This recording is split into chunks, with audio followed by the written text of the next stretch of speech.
Welcome back. آج کی اس video میں ہم حضرت محمد صلی اللہ علیہ وآلہ وسلم کی بچوں سے محبت کے بارے میں ایک حدیث کا ذکر کریں گے۔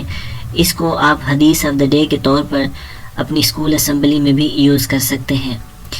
دوستو، رسول اللہ صلی اللہ علیہ وآلہ وسلم نے حضرت حسن بن علی رضی اللہ تعالی عنہما کو بوسہ دیا، اور آپ صلی اللہ علیہ وسلم کے پاس اس وقت اقرا بن حابس رضی اللہ تعالی عنہ بیٹھے ہوئے تھے۔ حضرت اقرا رضی اللہ تعالی عنہ نے کہا، یا رسول اللہ، میرے 10 لڑکے ہیں اور میں نے کبھی ان کو بوسہ نہیں دیا۔ تو سرکار صلی اللہ علیہ وآلہ وسلم نے فرمایا، جو مخلوق خدا پر رحم نہیں کرتا اس پر بھی رحم نہیں کیا جاتا۔ دوستو، اس حدیث سے ظاہر ہوتا ہے کہ اپنے سے چھوٹوں پر رحم کریں، ان سے محبت کا اظہار کریں، یہ بھی سرکار کی سنت ہے۔ اللہ تعالی ہمیں اپنے دین پر عمل کرنے کی توفیق عطا فرمائے۔